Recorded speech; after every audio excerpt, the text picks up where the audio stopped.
Good morning, everyone. Welcome to Gyandhara People Teacher Online Study Point. And today we will discuss about various strategies of teaching.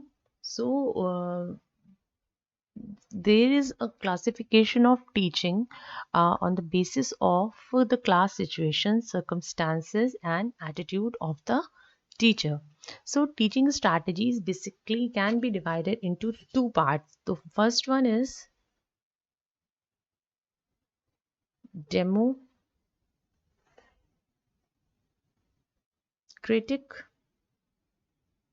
strategy, and second is autocratic strategy. So, in democratic strategies, these strategies are based on democratic values. So, the strategies uses the child psychology in order to make teaching child-centered. In this, the teacher arranges his teaching work as per as the ability of students' age, maturity, mental abilities, and capabilities, etc. So, students begin from the memory level to carry their learning to the reflective level in order to get success. The strategy also cultivates the social development, and important among this type of strategies are discussion strategy, project, homework, mental movement. Basically, all the strategies which we use in, you can say, a childhood stage of development by the teachers. And autocratic strategies, these strategies are basically based on dictatorship values. The teacher remains always the more active and student remain passive. The strategies are always teachers oriented, like lecture, demonstration, tutorial, programmed instruction, etc. So the teacher conduct the all the his own thoughts, philosophies without any logic, and determines content himself on the basis of his own ideal and interest. So by the name itself, it is completely student oriented, while autocratic is actually teacher oriented, where teacher uses all the his own idols for teaching without any logic. Sometimes he does not pay even attention to them on the memory level and the cognitive objectives. So or sorry, he does not pay attention on the memory level and the cognitive psychological background of the students, and keep on telling the students about all the information which he wants to tell. But in democratic strategy, it is completely student oriented about and completely psychological objectives of students is always kept in the mind by the teacher. So these are the two main strategies. Under these, lots of strategies are there, and some important teaching strategies we will be discussing in different multiple videos. In this video, we will discuss only about lecture strategy. So by lecture, it is meant to teach a letter in a lecture form on a topic, and the student will always listen uh, uh, passively. So right now in this note also, I am giving you a lecture where teacher gives lecture on topic, any topic, and the student will listen passively.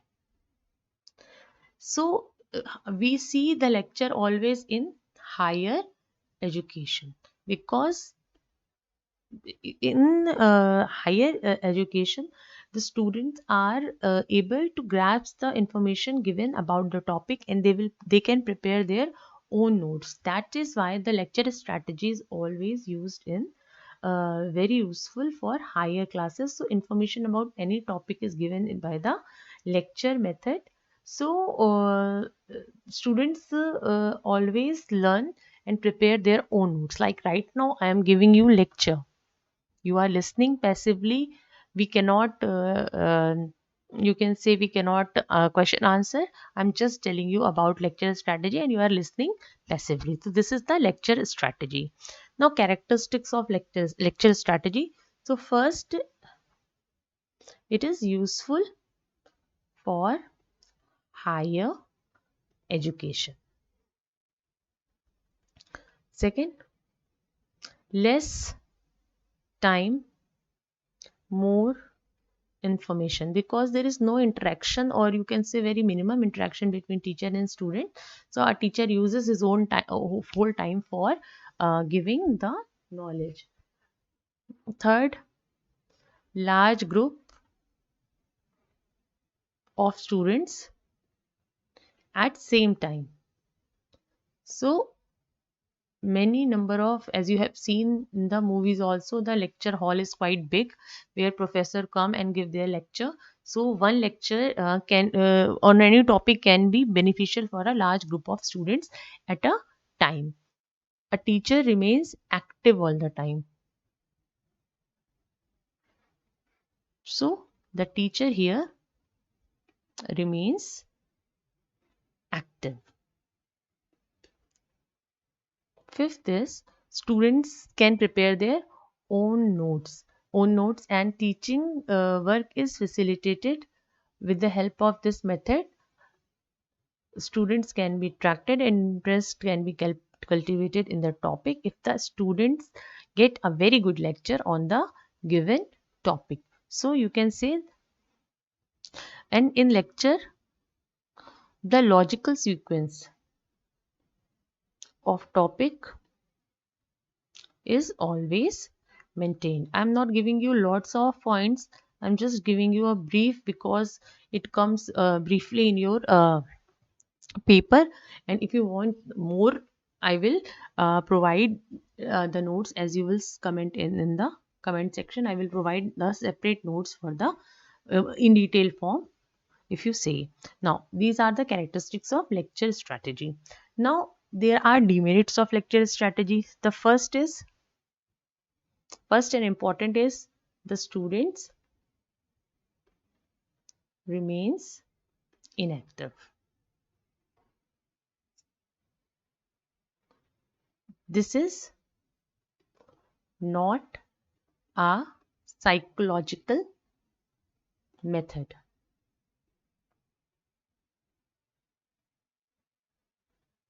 It's like I have written the wrong spelling. It's like psychological. The next is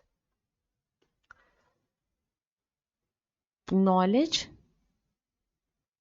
is temporary, because if you have not listened the whole lecture very you can say with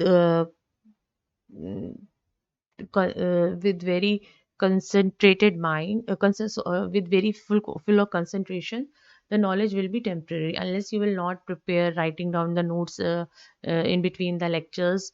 If you will not it just you will just if you just listen the lecture, then you will forget it very soon. That is why the knowledge is temporary in lecture strategy.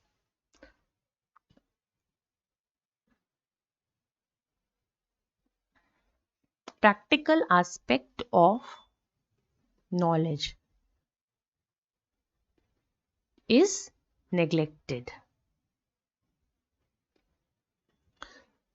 So if the practical aspect of the knowledge is expected, suppose I am delivering a lecture on suppose some chemistry experiment. If I only give the lecture and I will not show any experiment to the students, then the practical aspect of that topic will be neglected. That is the most common demerit of lecture strategy, that practical aspect of knowledge is always neglected here.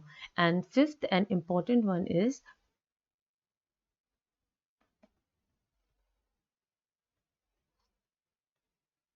only one sense, that is ear, is active.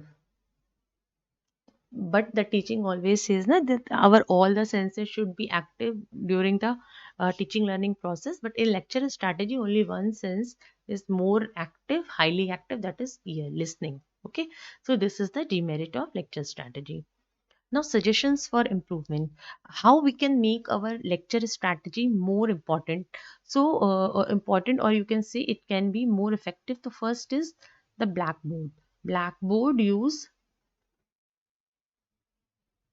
or you can say blackboard should be used adequately. The second is suitable teaching aids should be presented in between the lectures. Third, you can say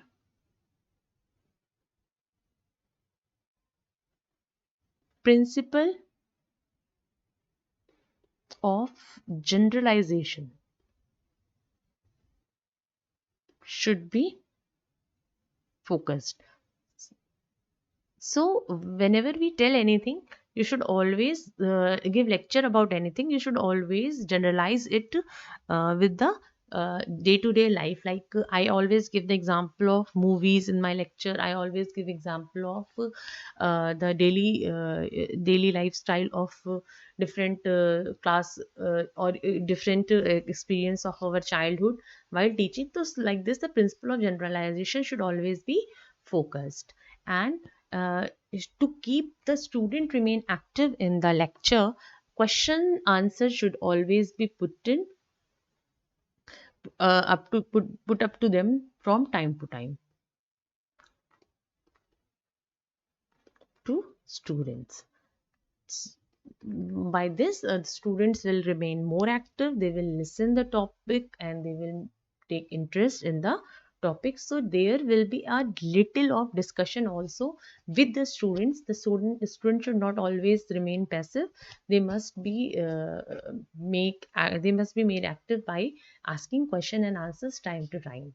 So I hope the lecture strategy is clear to all of you, and in our next video we will going to study about demonstration strategy. Till then, keep writing your notes. Thanks for watching Gyandhara. Please like, share, and subscribe.